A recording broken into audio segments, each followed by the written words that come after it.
동방의 왕들이 헤롯 왕을 만나다.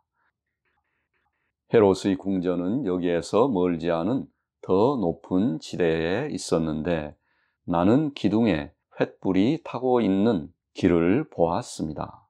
헤롯은 하인을 내려보내서 가장 나이 많은 왕 테오케노를 비밀리에 그의 궁전으로 데려갔습니다. 밤 10시 이후였습니다. 그는 아랫방에서 헤롯의 신하 한 사람에게 영접을 받고 여행의 목적에 대해 질문을 받았습니다.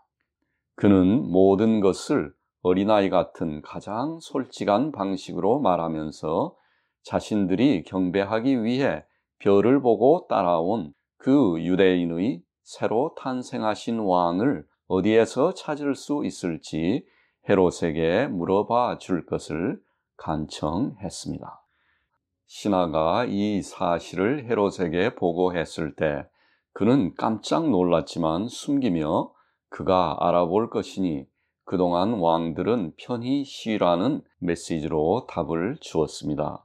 헤롯은 다음날 아침 일찍 그가 직접 그들 모두를 만나서 자신이 알아낸 것을 알려주겠다고 말했습니다.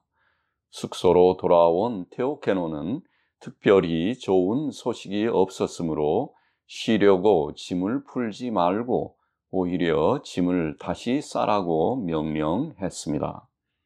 나는 그날 밤 그들이 잠자는 것을 전혀 보지 못했습니다. 그들은 마치 별을 찾는 것처럼 하늘을 바라보며 가이드와 함께 도시를 헤매고 있었습니다. 예루살렘에서는 모든 것이 조용했지만 궁전 앞의 초소에서는 많은 이야기가 오고 갔습니다. 왕들은 헤롯이 모든 것을 알고 있었지만 그것을 비밀로 하려 한다고 생각했습니다. 헤롯은 테오케노가 궁전에 있을 때 잔치를 베풀고 있었습니다. 밤에는 불빛이 비추었고 손님으로 가득 차 있었으며 그들 중에는 멋진 드레스를 입은 뻔뻔한 얼굴을 한 여성들이 있었습니다. 헤롯은 새로 태어나신 왕에 대한 테오케노의 질문에 크게 초조해하며 즉시 모든 대제사장들과 서기관들을 소환했습니다. 나는 그들이 자정이 되기 전에 두루마리 책을 들고 제사장의 의복과 흉갑을 입고 글자가 있는 허리띠를 두르고 그에게 오는 것을 보았습니다. 나는 그의 주위에 약 20명 정도가 모여 있는 것을 보았습니다. 그는 그들에게 그리스도가 어디서 태어날 것인지 물었습니다. 나는 그들이 헤롯 앞에서 두루마리 책을 펴고 손가락으로 가리키며 대답하는 것을 보았습니다. 유다의 베들레헴에 대해 선지자 미카에 이렇게 기록되어 있었습니다. 유다 땅 베들레헴아, 너는 유다의 왕자들 중에서 결코 가장 작지 아니하도다. 너에게서 한 지도자가 나오리니 그가 내 백성 이스라엘의 목자가 되리라. 그러자 나는 헤롯이 그들 중 일부와 함께 궁전 지붕 위를 걸어다니며 테오케노가 말한 별을 헛되이 찾는 것을 보았습니다. 그는 불안하고 이상한 상태에 있었지만 학식 있는 제사장들은 그가 왕들이 한 말에 신경 쓰지 말도록 그를 설득하기 위해 모든 노력을 기울였습니다. 그들은 말했습니다. 이 낭만적인 사람들은 항상 별에 대한 환상적인 생각으로 가득 차 있습니다. 그러한 일이 실제로 일어났다면 당연히 헤롯 왕과 이 거룩한 도시 성전의 우리들이 그것을 가장 먼저 알 것입니다. 헤롯은 최근 불안한 상태에 있었습니다. 그리스도의 탄생 당시 그는 여리고 근처 그의 궁전에 있었는데 사악한 살인을 저질렀습니다. 그는 자신의 설계에 반대하는 사람을 색출해내려고 자신의 지지자들을 성전의 높은 지위에 침투시켜 그곳에서 무슨 일이 벌어지고 있는지 감시했습니다. 특히 그들 중 한 사람은 성전의 고위 관리였는데 그는 선하고 정직한 사람이었습니다. 헤롯은 이 남자에게 친밀한 말로 여리고로 오라고 초대했는데 그가 그곳으로 오는 길에 광야에서 살해시켜 강도의 일처럼 보이게 했습니다. 이제 그리스도의 탄생에 대한 소문은 헤롯을 더 불안하게 만들었습니다. 최근에 일부 신실한 유대인들 사이에서 메시아의 오심이 가까웠다는 생생한 느낌이 생겨났습니다. 예수님의 탄생에 관한 사건들이 목자들에 의해 퍼져나갔는데 중요한 위치의 사람들은 이 모든 것을 무의미한 헛소문으로 여겼습니다. 하지만 그것은 헤롯의 귀에 들어갔고 그는 베들레헴에 가서 비밀리에 조사할 것을 명령했습니다.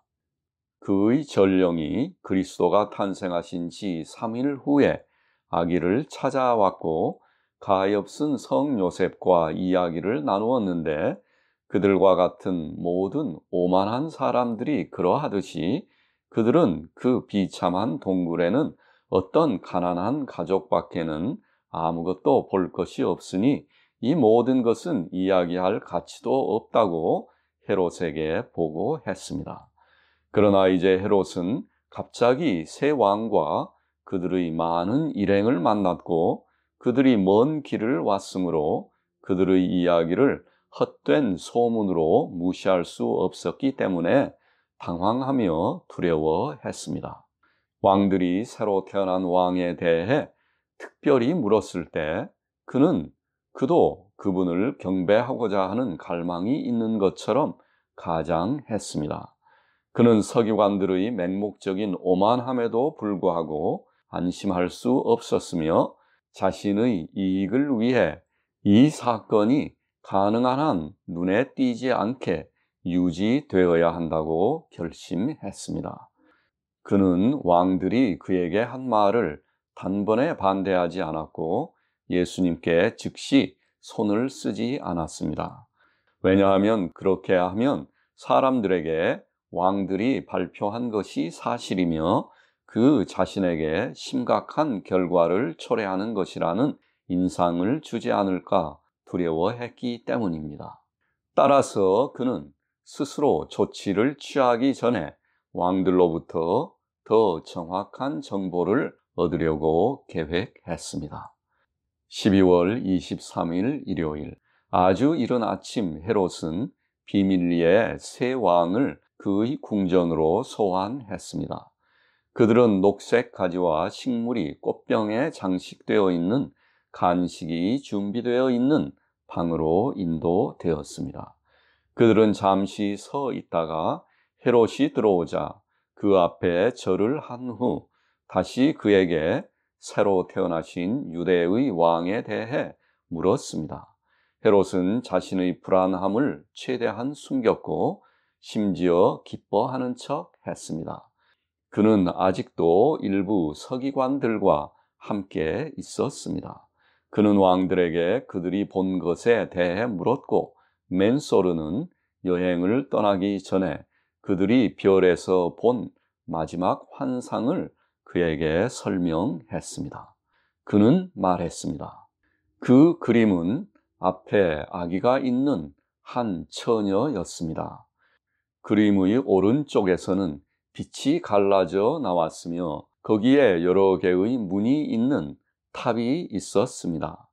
이 탑은 점점 커져 큰 도시가 되었는데 그 위에 아기가 왕관과 검과 호를 가진 왕으로 나타났습니다. 그런 다음 그들은 자신과 온 세상의 왕들이 아기 앞에 와서 경배하는 모습을 보았습니다. 그분의 왕국이 다른 모든 왕국들을 정복할 것이기 때문이었습니다. 그러자 헤롯은 그들에게 베들레헴 아프라타에 대한 이런 종류의 예언이 실제로 존재한다고 말하며 그들이 아주 조용히 그곳에 갈 것과 그들이 아기를 찾아 경배하면 자신도 가서 그분을 경배할 수 있도록 돌아와서 그에게 말해 줄 것을 요청했습니다. 왕들은 헤롯이 그들을 위해 준비한 음식을 만지지도 않은 채 다시 돌아왔습니다. 궁전 앞의 횃불이 여전히 켜져 있는 것을 보아 매우 이른 시간이었는데 도시의 소문 때문에 헤롯이 그들에게 비밀리에 말하고자 했기 때문이었습니다. 그러자 날이 밝았고 그들은 출발 준비를 했습니다. 그들을 따라 예루살렘으로 왔던 사람들은 전날 밤 도시에서 흩어졌습니다. 나는 왕들과 그들의 행렬이 성문을 나와 남쪽으로 가는 것을 보았습니다. 많은 사람들이 그들을 따라 성벽 밖 시냇물까지 따라왔다가 돌아갔습니다. 개울을 건넌 후 왕들은 별을 찾기 위해 잠시 멈췄습니다. 그리고 그것을 보았을 때 그들은 기쁨으로 외치고 감미로운 노래를 부르며 여행을 떠났습니다. 별은 그들을 베들레헴으로 바로 가는 길이 아니라 서쪽으로 우회하는 길로 그들을 인도했습니다. 나는 그들이 내가 잘 아는 작은 도시를 지나서 정오쯤에는 도시 뒤편 작은 마을 근처의 쾌적한 장소에 멈추는 것을 보았습니다. 그리고 그들의 눈앞에서 샘물이 솟아올랐는데 그들은 그것을 보고 크게 기뻐했습니다. 그들은 낙타에서 내려 샘 주위를 파낸 후 깨끗한 모래와 돌과 잔디로 둘러쌌습니다. 그들은 여기에 몇 시간을 머물면서 짐승들에게 물과 먹이를 주고 자신들도 식사를 하고 몸을 새롭게 회복했습니다. 예루살렘에서는 너무 혼란스러워 쉬지 못했기 때문이었습니다. 훗날 나는 우리 주님께서 때때로 제자들과 함께 이 샘에서 가르치시는 것을 보았습니다.